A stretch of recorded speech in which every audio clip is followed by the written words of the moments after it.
And then there's a few more examples of charts we can take of WKO. Rider with a flat profile. Again, as Richard pointed out, it's worth bearing in mind that these bars here, they're a measure of your actual performances, not necessarily what your potential is. For those of you that are training for time trialing, I can't imagine as you often do those 1 minute flat out efforts or look for 5 second peak powers. Again, that's one reason for doing the power profiling, but that's quite often why these are on the low side compared to the areas you're training more regularly. We've got an ex-road racer here who's now focusing on time trialing. And again, looking at the mean maximal power curve, we've got this bit of a shoulder here before the drop off, so they're capable of these high intensity bursts, which is typical of a road racer. And again, the same here with the pro road racer who've still got this shoulder. So again, looking at the shape of this curve can give you an idea of the type of rider. Not sure how clear that was in here. What you can do as well is you can put on the data and you can compare season to season or over a period of seasons. The yellow line is it's almost baseline. Again, this is Helen's data, so it's at the start when she first started training, basically with power. And this dotted line is after 6 years of endurance training. I think the key thing to look at here is this area from here to here, from 10 minutes up to 4 hours, and the gap between the yellow and the dotted line, it basically amounts to adding around 40 to 50 watts to a profile over that duration. I think it's a sobering thought to think that it takes 6 years to add that onto a profile, how much hard work goes into that, but yeah, it's interesting to see the comparison. And then again, the period of time when Helen was focused on her track training, rather than this period from 10 minutes out to 4 hours, when she was time trialing. So track racing, you're looking at event durations of much shorter, maybe up to 5-6 minutes. And the big changes are in those durations. So you've seen a big increase in peak power from 700 up to around 800, 850 watts, and all the way down here, there's been a big increase in power.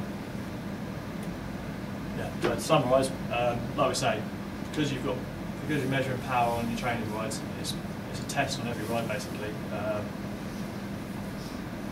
It gives us a really good insight into your physiology on top of everything you do with the lab tests. Again, looking at your strengths and weaknesses from the power profiling, get your strengths and weaknesses from that, and we can compare it to your event demands and see where we need to work on your weaknesses. And again, with those later charts, we can see the progress over a number of seasons, and just double check that you're training in the right areas and you're actually making progress in the areas you need to. As I say, it's monitoring and adjusting training zones. You don't have to come into the lab test to have your training zones updated. It's something that goes on a weekly or monthly basis, depending on your power files. And pacing as well, this is something I've looked at a bit more.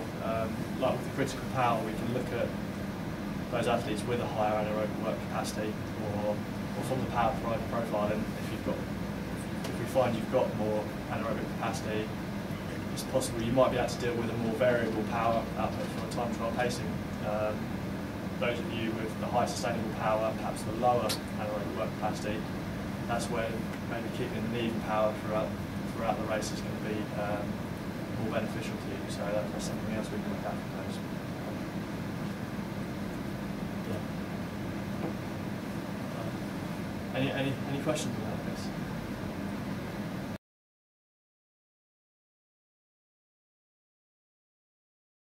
So if you compare like the chart for this one, or the pursuiter, with the time trialist, because the pursuiter has got this high 1 minute power to weight ratio, it's generally indicative that they've got more of an anaerobic capacity, and so going into the res, going harder up hills, they're more likely to be able to recover from that and be able to cope with that without it dropping, affecting the rest of their race. Whereas someone with a profile like this, say going above their average power for that race, is more likely to have a negative effect in reducing their sustainable power on the rest of the course. So you can begin to adapt their pacing strategy, basically. Yeah. So does that yeah. get that there? It's something. Yeah, it's like I say, I was looking at with my critical power, with my dissertation study, was how well people cope with going into the race and recovering, and how it will affect sort of pacing strategy. It's ongoing. So you're better off keeping just below the red if that's your forte. If that's your forte, yeah. So keep the pace the same through the ride, right? Yeah, because if you go too far above, I mean, a lot of people tell you that an even power would be best for a race, and on a perfectly flat course with no wind, it's probably it is the case. So when you begin to put hills and wind into that, going above that average power, going uphill into the wind, is going to be beneficial. But for some people's physiology, it's going to mean that if they go too far above their average power, it's actually going to drop their power for the rest of the race. Yeah. So it's a balancing act.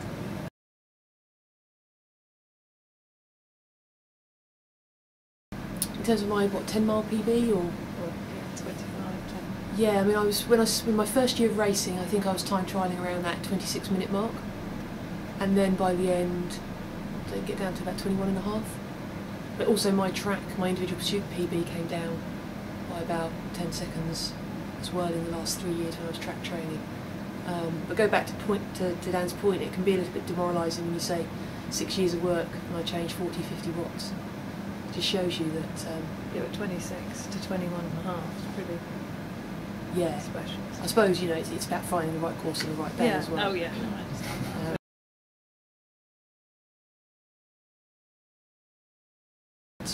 I think running up to the Olympics each year, you always get these people who says, well, why can't Brad Wiggins do the pursuit and the time trial? But actually they're so different in their physiology, and all the pursuiters will leave off of second lactate threshold training, zone 4, in order to say don't compromise that 4-minute power. It's very, very specific. If you want to get better at something, do it a lot. If you don't need to be good at something, do less of it. It's a bit like this week, we've all come here and we're doing more endurance, 5-hour, 6-hour rides. There's probably only one person in this, 2 people in this room maybe that really need that duration. But it's part of the bigger picture, isn't it? And it's not saying we do this all year round. The closer the season gets, the more we need to specialise in the training. I mean, my question on these, was your power actually going up between those 2 years, for instance? We were saying power to weight ratio, so you actually lightest. I hit a sticking point about 3 or 4 years in. Yeah. So what could you work? I know you can't point to the data because it's a JPEG. So second bar, that bar's 2007, so 2006, 2005. Yeah. I mean, there's all sorts of things going on as well. There's, my functional threshold power may not be shifting, but maybe my 10-mile power was. Yeah. Because again, training in zone 5 is different to zone 4. So there's a whole load of stuff going on. Was I concentrating more on 10s one year, or I started doing my 50s as well? And so it's very, very complicated to pick out. My performances were going up, and I had a disc wheel. I changed my bike to a P3. There's a multitude of factors. I think it was Tony that made the comment yesterday, talking about the model of cycling performance. It's not just about the power you're putting in, it's the efficiency of the rider, the efficiency of the system, the aerodynamics, rolling resistance. And the further I went through my career, the more I was paying attention to those smaller details, like changing my train more regularly, which seems to have got out of habit of doing that now. But all those things add up to faster time. So I think it'd be unfair to say that 26 to 21.5 was all about the power increase. Maybe my position was getting better as well. Maybe my ability to ride the courses and pace was getting better. When I first started out, it was a case of keep the intensity the same, and then I appreciated in the last couple of years how varying that effort made me go faster for the same power.